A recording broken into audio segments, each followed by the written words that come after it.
Ada 9 adabnya pergi ke masjid. Ini penting yang mau pergi ke masjid. Apa? Yalbas ahsanut siyab.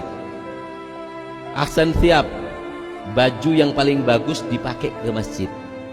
Ini adabnya ke masjid yang pertama. Yang kedua, yaitu ma'arrih at-tayyibah, raihah at-tayyibah, bau harum. Kalau ke masjid jangan kepet-kepet. Belum mandi dari takut telak. Allahu Akbar sebelahnya. Angak ho. Nah, ini jelek.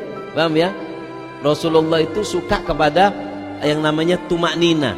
Ada sebagian sahabat itu habis perang langsung ke Nabi, ada di antara mereka habis perang nggak langsung ke Nabi, mandi dulu.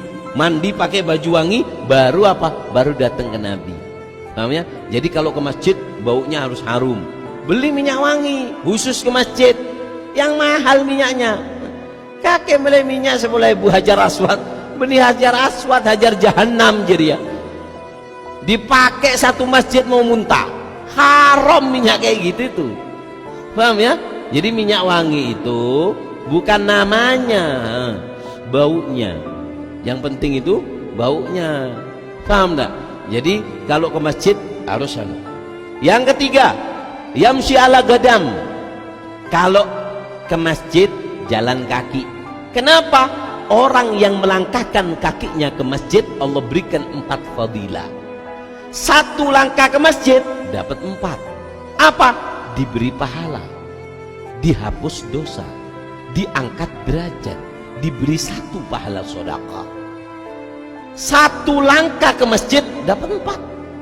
Dapat pahala, diampuni dosa, 1 pahala, 1 dosa diampuni, 1 derajat dia dapat, 1 sedekah dia dapat, 1 fadilah sedekah. Makanya orang dulu kalau ke masjid jalannya kaki dan sunnahnya muter. Jadi kalau jalan sini pulangnya dari jalan yang lain. Kalau ada, kalau nggak ada ya kembali ke situ. Paham ya? Dan juga orang dulu kalau ke masjid mengecilkan jalannya gini, tik, tik, tik, tik. Di langkahnya diperkecil. Kenapa? Supaya dapat 4. 1 langkah dapat 4. Kalau langkah besar kan banyak, jadi kecil-kecil. Ya tapi dilihat kalau Jumatan akhirnya orang sudah pulang Jumat baru nyampe depan masjid nanti. Kalau saya pakai mobil beb ke masjid, pakai sepeda motor, apa gak dapat? Fadlullah wasi'. Keagungan Allah itu luas. 1 langkah dapat 4, maka 1 putaran roda juga dapat 4. Kalau kamu pinter, rodanya masuk ke masuk ke celot kan. Jadi kan muter. Akhirnya masjidnya tutup, kamu tidak dapat apa-apa, habis bensinnya nanti. Paham ya? Itu kalau ke masjid. Nah, yang keempat, adabnya ke masjid doa. Baca doa pergi ke masjid. Ya, baca doa. Nah, baca doa pergi ke masjid, doanya disertai dengan niat. Ya Allah, baca doa pergi ke masjid.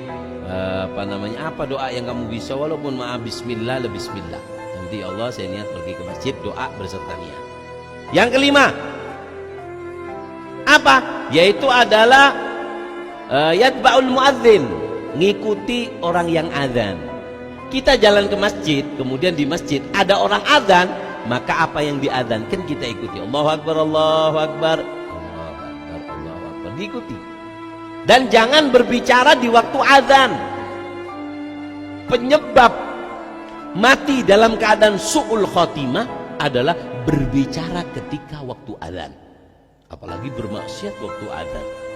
Berbicara waktu azan itu menyebabkan mati dalam keadaan jelek. Ya?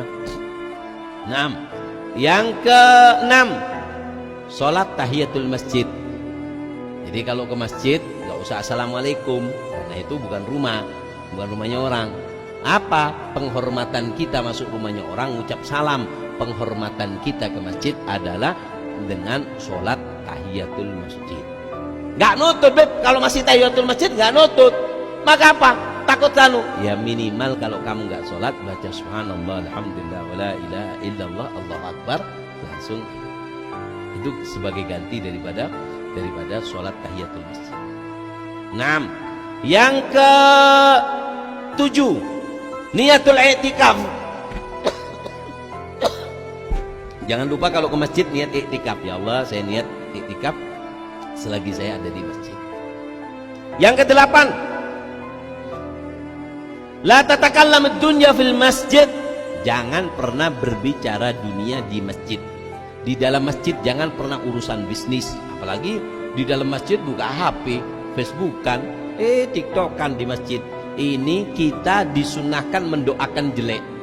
Nabi tidak pernah mendoakan jelek kepada umatnya kecuali di beberapa tempat. Di antaranya orang yang di masjid dia ini berbicara dunia. Di masjid ngomong, cincin kamu kok berapa? Ya, beli dah berapa? Tawar-tawaran di masjid, kita dengar. Kita dianjurkan oleh Nabi untuk mendoakan jelek kepada orang yang berbicara dunia di masjid. Apa kita doakan? Doakan la arbahallahu tijarotak. Mudah-mudahan bangkrut usaha kamu. Kenapa? Gak ada waktu lain, gak ada tempat lain kok sampai masjid kamu campuri dengan urusan dunia.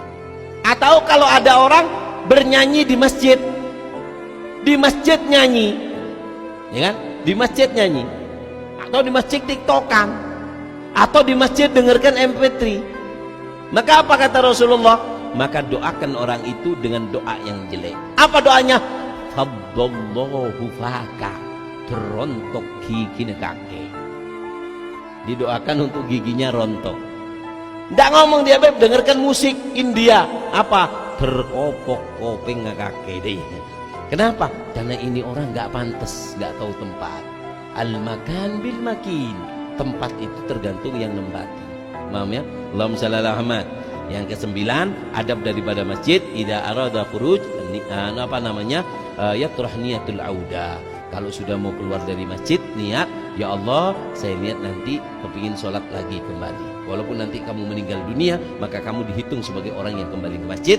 Karena nanti di hari kiamat ada orang yang mendapatkan naungan dari Allah, adalah rajulun qalbuhu mu'allaqun bil masajid, orang yang hatinya selalu tergantungkan di masjid. Orang yang di luar, kepikirannya dia kepikiran selalu ada di masjid. Allahumma shalli ala Muhammad, sallallahu ala Muhammad, Allahumma shalli ala Muhammad.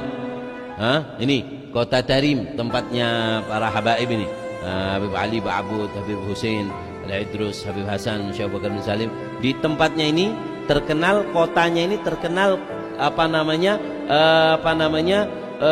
kotanya masjid. Di Tarim itu ada 360 masjid. Al-Fakir pernah dengar juga, Habib Masyur pernah mengatakan bahwasanya ada yang mengatakan sampai 400 masjid dalam satu desa. Satu desa 400 masjid. Di sini masjid, di situ masjid, di situ masjid. Makmur semua masjid. Makmur semua masjid. Dan gak ada yang tukaran. Allahumma shalli ala Muhammad, Allahumma shalli ala Muhammad. Paham ya? Makanya Habib Abdullah bin Husain bin Tahir beliau mengatakan, inna fil masajidi sirrun law arafta biha la ta'ajjabta liman yaskunad duro. Di masjid itu ada sebuah rahasia yang Allah simpan. Law arafta biha, kalau kau tahu tentang apa yang Allah berikan kepada orang-orang yang datang ke masjid, la ta'ajjabta liman yaskunid duro. Kau akan heran kepada orang yang masih ada tinggal di rumahnya, mereka nggak pergi ke masjid. Allahumma shalli ala Muhammad.